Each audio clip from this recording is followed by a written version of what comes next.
ৰঙিয়াত চিলনী চোৰে সংঘটিত কৰিলে অমানৱীয় চুৰিকাণ্ড। অন্ধ ভিক্ষাৰীৰ পকেট ফালি লুটি লৈ গ'ল ধন। ৰঙিয়া নগৰ হাইৱে চকত অন্ধ ভিক্ষাৰীক লুটপাট দুৰ্বৃত্তৰ। ৰঙিয়া ছোৱালী উচ্চতৰ মাধ্যমিক বিদ্যালয়ৰ সমীপৰ এটা গলিত এজন চিলনী চোৰে লুটপাট চলালে ৰঙিয়াৰ সমীপৰ বিশাপাৰাৰ অন্ধ ভিক্ষাৰী ফজল হকক। অন্ধ ভিক্ষাৰীগৰাকীৰ কাপোৰ ফালি লগত থকা প্ৰায় 500 টকালৈ উঠা হৈ চোৰ। ভিক্ষাৰীগৰাকীক গতিয়াই পথৰ ওপৰত পেলাই থৈ যায় চোৰটোৱে। এই ঘটনাৰ লগে লগে মগনীয়াজনে চিঞৰ বাখৰ লগাই আৰু হিয়াও চাৰি কান্দি কান্দি ভাগি পৰে। আনহাতে দুৰ্বৃত্তজনে এই লুটপাট চলোৱাৰ পূৰ্বে এটা পৰিয়ালত গৈ খাবলৈ খাদ্য বিচাৰিছিল।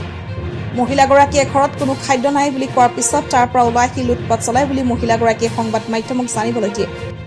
ৰঙিয়া নগৰৰ মাজমজিয়া দিনৰ পোহৰতে মগনীয়াক লুটপাট চলোৱা কাৰ্যই তীব্ৰ চাঞ্চল্যৰ সৃষ্টি কৰিছে।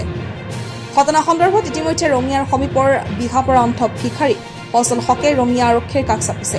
ৰঙিয়াৰ পৰা মইনুল হকৰ ৰিপৰ্ট, সংবাদ 365। এই পইচা কাঢ়ি নিব আকৌ ক'ত ৰাখছা আৰু কাঢ়ি নিব আৰু হেৰি কৰিব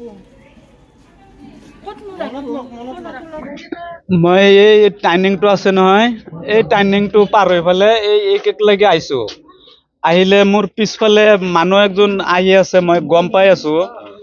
সদায় অহা যোৱা কৰোঁ, মই দি ভিক্ষা খুজি থাকোঁ। তে আহি কেনে পকেটত যেতিয়া হাত সোমাই দিছে, তে হাত সোমাই দেওয়াৰ লগে লগে মই আটা বাঢ়ি আছোঁ। মোক ডকাইতে থলাক, চোৰে থলাক, পইচাগিলাক মোৰ কাঢ়ি লৈ যাই আছে।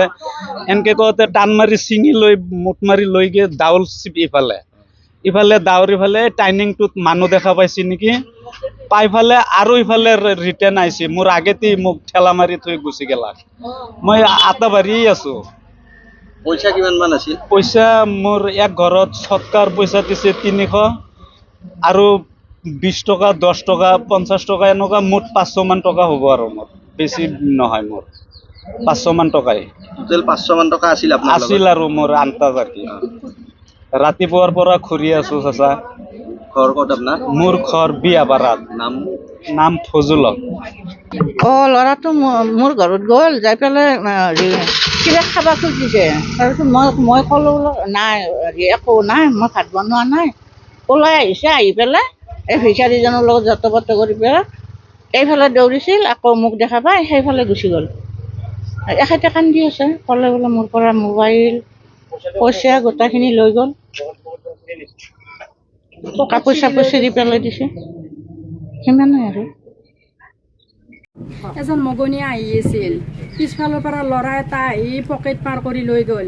পকেট ছিঙি গৈছে, মানুহটো পৰি যোৱা অৱস্থা হৈ গৈছে। হাল্লা কৰাৰ পিছত আমি গোটেইখিনি মানুহ আহি খুব লাগিলোঁ, আহি ল'ৰাটোক ধৰিব নোৱাৰিলোঁ। মানুহজনে বহুত কান্দিছে, বহুত কিবা কিবি হৈ গৈছে। এই ভিক্ষাৰীজনীক এনেকুৱা কৰিব নালাগিছিল, এনেকুৱা হৈছে, এই পৰিস্থিতি হৈ গৈছে।